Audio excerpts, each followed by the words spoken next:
जितने भी राजनीतिक दल हैं इनका कोई भी ध्यान कर्मचारी की समस्याओं की तरफ नहीं है। हमारी पेंशन बहाल की जाए, पुरानी पेंशन। जब गरजेंगे जाकर के विधानसभा के गेट पर तो ऑटोमेटिक एक न एक दिन पेंशन बहाल।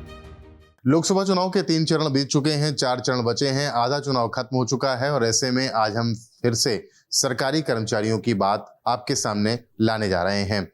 सरकारी कर्मचारी भी अपने मुद्दों को लेकर उन जनप्रतिनिधियों की तरफ देखते हैं जिनसे उनका सरोकार होता है और जो मुद्दे जनप्रतिनिधियों के द्वारा उठाए जा रहे हैं उनसे इनका कितना सरोकार है ये भी जानने की कोशिश करेंगे। सबसे पहले हम बात कर लेते हैं क्या नाम है वैसे आपका? धर्मेंद्र प्रताप सिंह। धर्मेंद्र जी, आप संघ से जुड़े हुए हैं, कौन सा आपका संघ?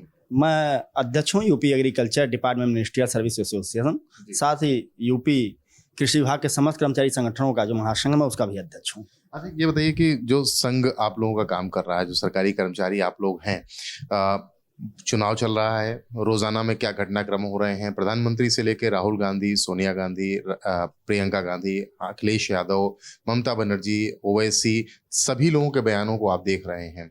जो जिन मुद्दों को ये लोग उठा रहे हैं, क्या उन मुद्दों से आप लोगों के सरोकार हैं? देखिए, सामाजिक जीवन के रूप में जो सामाजिक समस्याएं हैं वह तो चाहे वह कर्मचारी हो चाहे समाज का कोई भी तबका हो वह उससे जुड़ा हुआ है। लेकिन बेसिक रूप से अगर कर्मचारी मुद्दों पे बात की जाए तो मुझे ये कहने में कोई झिझक नहीं होगी कि जितने भी राजनीतिक दल हैं इनका कोई भी ध्यान कर्मचारी की समस्याओं की तरफ नहीं है। इनके किसी भी चुनावी घोषणा पत्र में या किसी भी भाषण या जो दैनिक क्रियाकलाप हो रहे हैं वहां पर कर्मचारियों से जुड़े या कर्मचारियों के सरोकार से जुड़े किसी मुद्दे को नहीं उठाया जा रहा है। जाति, धर्म, संप्रदाय यह सारे मुद्दे चल रहे हैं, परंतु वह वर्ग जो सरकार की योजनाओं को जमीन पर उतारता उससे किससे जुड़े मुद्दों पर, चाहे वह प्रमोशन हो चाहे वेतन भत्ते हो, उस पर किसी का ध्यान नहीं है। कौन कौन से ऐसे मुद्दे हैं जिन पर आप लोग चाहते हैं कि सरकारों का ध्यान हो या जिनके लिए आप लोग संघर्ष रहते हैं? क्योंकि आप अपनी संघ के अध्यक्ष भी हैं तो आपको तो बहुत कुछ झेलना पड़ता होगा, आपकी लंबी चौड़े इसके सदस्य भी होंगे। मैं एक उदाहरण देना चाहूँगा वर्तमान सरकार से ही कि वर्तमान सरकार के एक वरिष्ठ मंत्री से हम लोग मिले अपने विभाग की पदोन्नतियों को लेकर, और उस मंत्री के यहाँ से, वो मुख्यमंत्री हैं हमारे प्रदेश के, एक पत्र जारी हुआ, लेकिन उस पत्र पर आज तक कार्रवाई नहीं हुई। उस पर एक चिट्ठी लिखकर यहाँ पर चला आया और वहाँ की फाइलों पे डंप पड़ा हुआ है। नतीजा 2 साल से इस सरकार ने शासनादेश जारी कर रखा है, वर्तमान सरकार ने, कि कोई भी पदोन्नत का पद खाली ना हो। 2 साल से कृषि विभाग में कनिष्ठ लिपिक से लगभग 25 लोगों का पद रिक्त होते हुए डीपीसी के बाद पदोन्नत आदेश नहीं निकाला गया। फाइलें बिल्डिंग के अंदर घूम रही हैं। 36 पद वरिष्ठ प्रशासनिक अधिकारी के सालों से रिक्त हैं, उनको कैसे भरा जाएगा इसकी कोई रणनीति नहीं है। माननीय उप मुख्यमंत्री जी का पत्र भी मेरे पास है जो उन्होंने विभाग को लिखा था, उस पर अभी तो अगर आप पता करेंगे संभवतः आख्या भी नहीं गई होगी कि क्या समस्या है क्या नहीं है। तो ये कर्मचारी मुद्दों के प्रति प्रशासन का नजरिया है कि सरकार शासनादेश तो जारी कर रही है, इसका क्रियान्वयन नहीं करा पा रही है। इसके अलावा हमारे भत्ते रोक लिए गए थे कोरोना काल में और आज तक वो रिलीज नहीं किए गए। बाकी कई और समस्याएं हैं छोटी। ये जो मुद्दे अध्यक्ष जी ने बताए आपके, इन मुद्दों के लिए आप भी जो कि पदाधिकारी हैं, जब आप अधिकारियों के पास जाते हैं या जनप्रतिनिधियों के पास जाते हैं, उनसे आपका संवाद होता है, क्या उन मुद्दों को संजीदगी से सुना जाता है? उसके सॉल्यूशन के लिए आप लोगों को कहा जाता है? पहले तो मैं अपना परिचय दे दूं। मैं हेमंत सिंह खड़का, प्रांतीय महामंत्री UP agriculture department ministerial service association. जैसा कि आपने जो सवाल किया उस सवाल का जवाब हमारे अध्यक्ष जी पहले ही दे चुके हैं कि हम लोग किसी से भी मिलते हैं, बात होती है, हम सिस्टमेटिक अपनी बात रखते हैं, हमें आश्वासन मिलता है कि हाँ ये आपका काम हो जाएगा। और उसकी वानगी आपने देखी कि एक बड़े वरिष्ठ मंत्री का लेटर आया विभाग में और वो लेटर हमारे विभाग में आने के बाद वो अभी तक डंप पड़ा हुआ है, उस पर अभी तक कोई कार्रवाई नहीं हुई। तो आप खुद अंदाजा लगा लीजिए कि प्रशासन कितना जागरूक है हमारे मुद्दों को लेके। और किसी भी आज की डेट में किसी से भी बात करिए, बात जब होती है, आपने तो हमें आपका धन्यवाद करूंगा सबसे पहले कि आप हमारे विभाग में आए, आपने हमारी समस्याएं, कर्मचारियों की विशेष समस्याएं जानने के लिए आप आए। आज की डेट में कर्मचारी की सबसे बड़ी समस्या है पेंशन। जो सरकारी नौकरियों का एक चार्म होता था, पुरानी पेंशन बाय रिटायरमेंट के बाद उसे जो उसका अंतिम वेतन होता था उसका 50% प्लस डीए, ये उसका उसको पेंशन बनती थी। लेकिन आज की डेट में कर्मचारी 20 साल 15 साल की नौकरी करने के बाद उसे 1200 रुपए पेंशन मिल रही है, 1200 रुपए। हाँ, एक चीज और भी है कि अगर वो सरकारी कर्मचारी मर जाता है सेवा काल में तो उसे 9,000 रुपए प्लस राहत मिलेगी। तो अब अंदाजा लगा लगी कि सरकार क्या चाह रही है। एक चीज और मैं आपके माध्यम से मैं कहना चाहूंगा यहाँ पे कि जो सरकारी कर्मचारी के साथ साथ पेंशन तो एक मुद्दा है ही है, लेकिन हमारे विभाग में बहुत, हर डिपार्टमेंट में आज की डेट में बहुत सारे पद भी रिक्त हैं। यहाँ पे संविदाओं पे लोगों को रखा जा रहा है। तो हमारी एक सरकार से ये भी मांग है कि जो जिन साथियों को हमारे संविदा पे रखा जा रहा है उन्हीं को इन रिक्त पदों पे विनियमित कर दिया जाए और उन्हीं को जो रिक्त पद रिक्त हैं उन्हीं पद लोगों से भर दिया जाए। एक ये भी समस्या है, लेकिन समस्या है। और दूसरा, आपने देखा होगा कि हर जगह प्राइवेटाइजेशन हो रहा है। ये प्राइवेटाइजेशन क्यों होना है? आपने देखा होगा कोरोना काल में सबसे ज्यादा सरकारी कर्मचारी, सरकारी हर जगह पे सरकारी कर्मचारी का ही प्रयोग किया गया। अमेरिका जैसे स्टेट में, अमेरिका जैसे देश में जहां पे सरकारी संस्थाएं नील थी, तो पहले ही राउंड में वहां पे कितनी सारी डेथ हुई।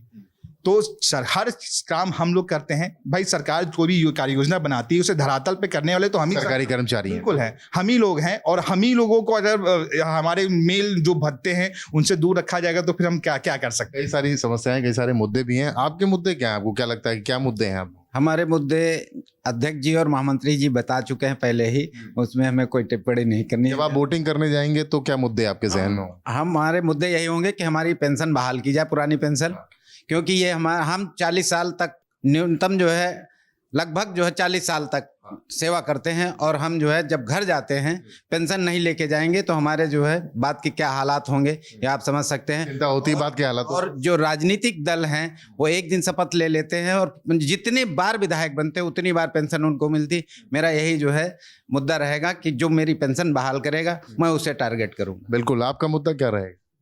हमारा मुद्दा है कि जितनी भी नियुक्तियां हो रही हैं जो मनमाने ढंग से कर रहे हैं प्राइवेटाइजेशन से, वो नियुक्तियों को फ्रेश करें। मतलब क्योंकि जैसा कि बताया मंत्री जी ने कि जब भी कोरोना काल चाहे जैसे काल चुनाव आता है, इसमें भी लोग ड्यूटी चुनाव करना, उसमें कितने लोग रास्ते में मर जाते हैं, एक्सीडेंट होता, तमाम समस्याएं आज भी आ रही है। किसी को हार्ट अटैक हो गया, कोई ऑन ड्यूटी मर गया, ड्यूटी काल में मर जाता है, ये सब समस्या आती है। सारे कर्मचारी झेलते हैं, मर जाते हैं, उनके मरने के बाद क्या मिलता है क्या नहीं मिलता है तो भाई समय बताता है, लेकिन वो आदमी वापस आता नहीं। लेकिन मैंने मुस्तैदी से ड्यूटी निभाता है और निभाने के बाद उसको कुछ फल नहीं मिलता है। सरकार, कुल मिलाकर के सरकार आप लोगों को ऐसी चाहिए जो सरकारी कर्मचारियों के मुद्दों को सुने। आपके हिसाब से सबसे प्राइम मुद्दा, मुख्य मुद्दा आपके लिए क्या है? आप सरकारी कर्मचारी, पुरानी पेंशन सबसे पुराना मुद्दा ही है, क्योंकि लगभग 35-40 साल सब आदमी सरकारी कर्मचारी के रूप में अपना महत्वपूर्ण समय मुद्दा, आपने मुद्दा तो बता दिया। आपको विश्वास है कि ये जो सरकार है पुरानी पेंशन की बहाली कभी करने को तैयार होगी? क्योंकि ऐसा सुनने में नहीं आता कि ये करेंगे। देखिए, हम इस सरकार से नहीं, अगर कोई सरकार चेंज होती है उससे भी हमारी यही डिमांड होगी। इसी में हमारा हित है।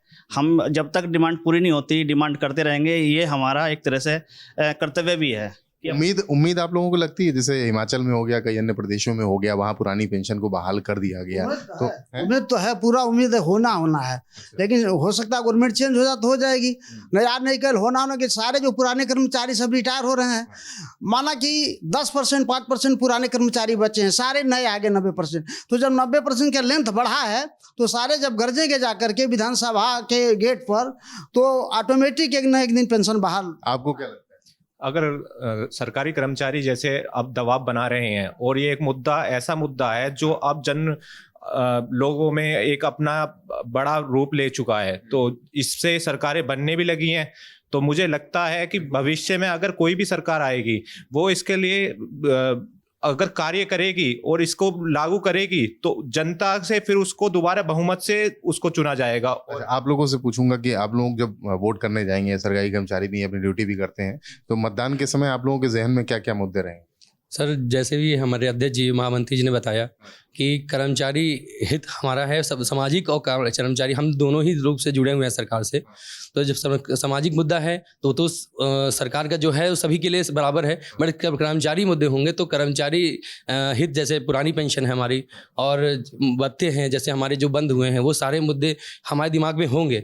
और हम भी अभी सरकार से हमारी सरकार एक अभिभावक के रूप में है जो हम लोग को समस्याओं में भी हमारे सुलझाने का प्रयास करती है। तो हम अभी चुनाव चल रहा है और हम उनसे निवेदन भी करेंगे कि एक कर्मचारी नेता के तौर पर भी और सभी समाज के रूप से भी, क्योंकि ये कर्मचारी भी समाज का एक अंग है। ठीक है, हम अपनी पीड़ा अपने अभिभावक से बोल सकते हैं। तो हमारी जो सबसे बड़ी पीड़ा है इस समय पुरानी पेंशन है। पुरानी पेंशन आपकी, कर्मचारी हित में सरकार कार्य करे, यही हमको उम्मीद है, और पुरानी पेंशन को बहाल करे। आप बताइए। वही एक ही मुद्दा है कर्मचारियों के लिए, पुरानी पेंशन। 60 साल तक आदमी नौकरी करता है, 60 साल के बाद जब काम करने लायक न रहे, रिटायर, तो उसको पेंशन भी बंद कर दी जाए, तो दिक्कत तो पैदा होगी ना। सभी जितने भी लोग यहाँ पर हैं, जितने भी लोग इकट्ठा हैं, अध्यक्ष हों चाहे महामंत्री हों, चाहे जितने भी कर्मचारी हों सरकारी, सभी की जुबान पर एक ही मुद्दा सबसे प्रमुखता से उठता हुआ दिखता है, पुरानी पेंशन की बहाली का। क्योंकि रिटायरमेंट के बाद जो लाभ पहले मिला करता था, अब पेंशन के रूप में उनको नहीं मिल रहा है। इनका मुद्दा तो ये है, बड़े बड़े मंचों पे राजनीतिक दलों के बड़े बड़े नेता किन्हीं मुद्दों पर बात कर रहे हों, हिंदू मुसलमानों की बात कर रहे हों, आरक्षण की बात कर रहे हों, लोकतंत्र की बात कर रहे हों, संविधान की बात कर रहे हों, उन सब के साथ साथ सामाजिक सरोकार के साथ साथ इनके सरोकार का मुद्दा, इनकी पेंशन बहाली, संविदा कर्मियों की जो विनियमितीकरण है वो, और तमाम अन्य ऐसे ही मुद्दे हैं। लखनऊ से कैमरामैन रजीश तिवारी के साथ रतीश त्रिवेदी, श्रेष्ठ भारत। उत्तर प्रदेश की हर खबर से अपडेट रहने के लिए श्रेष्ठ यूपी को करें सब्सक्राइब, बेल आइकन दबाएं और देखते रहें श्रेष्ठ यूपी।